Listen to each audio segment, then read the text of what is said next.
Hey guys, what's up? Today I'm going to be reacting and talking about the draft more in depth than just me ranting about the Wizards' terrible pick. But let's just go right into it with the number one pick, which I'm not going to spend long on because everyone knew it was Zion, and I can't wait to see Zion with New Orleans. The fans, my gosh, they seemed excited. I can't even imagine how excited I'd be if I was a New Orleans fan, but I'm not. But at number 2, the Grizzlies are taking Ja Morant. Makes sense with especially them trading Conley, and yeah, it really makes sense. I expected them to take Ja Morant. Not really anything on RJ Barrett, but he was taken 3rd with New York, which makes sense, even though they did have workouts with Darius Garland and other really good draft prospects that there's rumors that they could have been selected at the number 3 spot. But RJ Barrett was. And the number 4 pick was DeAndre Hunter, which makes sense if you guys kept up on the draft predictions. Or not really predictions, but news.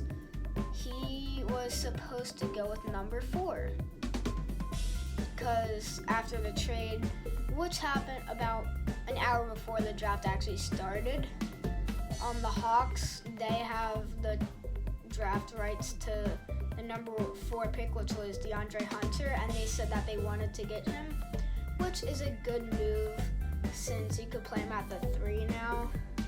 Because he can't play at the 3 or 2, whatever one you want. So yeah, they can move him to the shin guard and small forward spot. But number 5, I don't know why the Cavs would do this. They took Darius Garland, which if you didn't take Colin Sexton last draft, then it would make sense. But 2 point guards who aren't that good at defense and they're kind of both are ball controlling, it's not a good pick for the Cavs. My question is, are they going to trade Colin Sexton? Soon I expect him to be on the trading block because I can't see Garland and Sexton existing in the same backcourt. And if you put one of them on the bench, that's kind of a waste of a draft pick because both of them were pretty high. The number 6 pick is Phoenix's, but it got traded and the draft rights are to the Timberwolves, and it was a good pick by them drafting Jarrett Culver. I mean, with the Timberwolves, as long as you're not selecting a center, just go best overall. Cat is basically their only good player, and they kind of needed a point guard to fill up the void because Jeff Teague, he isn't the best, and D Rose is a free agent, and I really doubt that he's coming back to Minnesota. But it's okay that you're going best player available, and he's a good solid shooting guard. And I think he could sell some tickets for Minnesota. But the number 7 pick makes a lot of sense because the Bulls, they selected Kobe White, and that was a good pick at number 7. A lot of people kind of thought he was going number 7, but I mean, still really good pick. I can't imagine how good the Bulls are going to be now. I mean, you have a good solid core that's a great team. But it's going to be, like, you have a core of Dunn, Kobe White, Otto Porter, Zach LaVine, Lauri Markkanen, Wendell Carter Jr., Otto Porter, and that is going to be a great team. And yeah, I can't imagine. That team could compete for a playoff spot. I think they'll probably get one, but in the future, I think they could be, hear me out, they could be the next dynasty. And that's saying a bit much. I'm saying they could. They're probably not going to. But they could at least win a championship or 2. But the number 8 pick was a pretty good pick. The draft rights go to the Pelicans, and they took Jackson Hayes, which is going to be an insane combo of Hayes and Zion. They're going to be blocking so much shots. And now they also have a young core of Lonzo Ball, Brandon Ingram, Josh Hart, Zion Williamson, Jackson Hayes. You also have a trade piece in Drew Holiday, and you might be able to re-sign Julius Randle. That's going to be an insane team, and they also could be the next dynasty. Zion, there's predictions of him being the next GOAT, and I mean that was cool to see him get that was cool to see him go number one, especially since he clearly wanted it so bad. You could see in the press conference. But yeah, I think that they could be really good. Jackson Hayes was a really good selection, even though there could have been better players on the board, like Roy Hachimura, and he's not a better player, but like Cameron Reddish. But I'm not going to go on and on about the 9th pick. I already did. The Wizards took a trash pick in Roy Hachimura, and I'm still mad about that. Yeah, I'm still mad about that. I'm not going to go rant about it again. But the 10th pick, great selection. Hawks took Cameron Reddish, and they're going to be one of the best shooting teams. With Trae Young, Cameron Reddish, Kevin Huerter, and you have John Collins. That's going to be an insane team. I'm also not going to rant about the 11th and 12th pick just because they were so bad. It was Cameron Johnson. Cameron Johnson.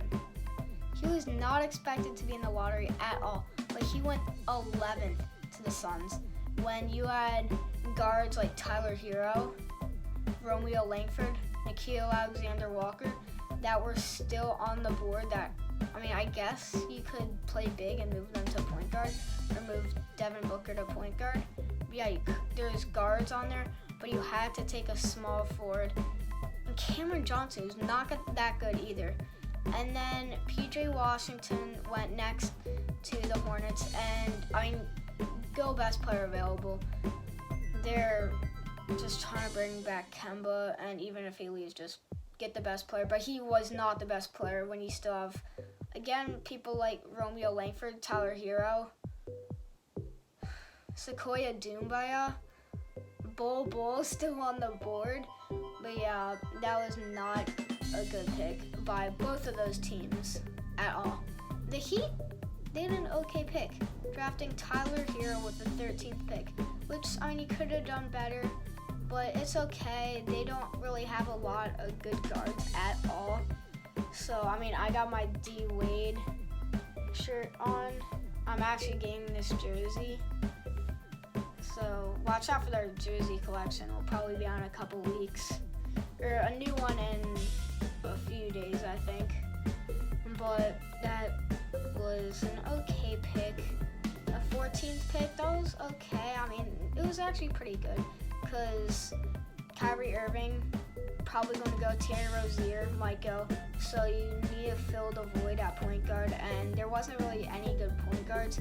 So taking Romeo Langford and maybe playing big again and moving up him to point guard, that would be okay, but that's a pretty good selection for the Celtics. Now that we're out of the lottery, I'm just going to be talking about some of the picks, not all of them, and listing my thoughts. So the 15th pick for the Pistons was an absolute steal. They drafted Sequoia Doumbaya. I'm sorry if I'm saying his name wrong. It's a bit hard, but that's an absolute steal. You might look at his stats and think, oh my gosh, this dude is terrible. He doesn't even average 8 points. He only averages like 7.5.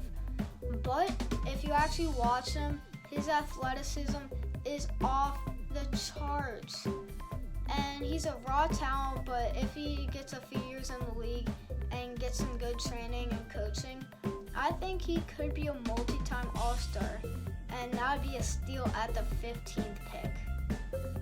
The other picks, I mean, they weren't that bad, but what I really want to focus on is Goga, I'm sorry, I don't know how to say your last name, Goga Bitadze, I don't know. But Goga, he was drafted by the Pacers, and he's a center. Unless you want to play big again, I've been talking about playing big way too much. Unless you want to play big with Miles Turner and Goga, or are you going to use Goga off the bench? I mean, he was the 18th pick in the draft. So it's kind of interesting. I want to see what they do with Goga. And the 19th pick for the Spurs, Luka Samanic got drafted there, and great for him. He was probably the most winning prospect. He was definitely a winner from the draft combine, and he wasn't expected to go that high, or even some people get drafted in the NBA draft. But his draft stock rose so much that he got drafted 19th by the Spurs, which is great for him. The next 5 picks were all great. At number 21, that was a steal. Brandon Clarke finally got off the boards, and he was actually pretty high in mine. I'm pretty sure he went 11th. Well, in my mock draft, yeah, I'm pretty sure he went 11th to the Timberwolves. Of course, that was before they made the trade with the Suns. But he finally got off the board, and he went to the Thunder, which they're going to be pretty good. Now you can play Westbrook, Roberson, George, Adams. Well, Adams will be at center, and Clark at power forward. That is a good team. And then at number 22, another really good pick. The Celtics stole Grant Williams at number 22. That's another really good prospect for the Celtics, who are just stockpiling assets, draft picks, and good prospects. At number 23, Darius Bazley went off the board, and I can't really talk about him. I don't know a ton about him. But number 24, I need to go like this. Ty Jerome finally, not really finally, he was around that, his mock, I guess where most people thought he would be. But yeah, he finally went, and he was at number 24 to the 76ers, which I'm not a big 76ers fan. I mean, I'm okay with them, so that's a little bit of regret, but I'm going to like them now because, I mean, Ty Jerome, he's going there. That's a great fit for him with, I guess they can shoot the 3 ball, but that would be a good backup that can shoot the 3 ball with Ben Simmons being too afraid to shoot at all. Yeah, and then number 25, pretty good pick. Nasir Little finally got off the board at number 25. When coming out of high school, he was expected to be a top 5 prospect, but he dropped to number 25, which is an absolute steal. The number 29 and 30th pick were absolute steals. Keldon Johnson finally got off the board at 29, and so did Kevin Porter Jr. He was 30th, which is a big drop for him. The number 33 and 34 picks are really interesting.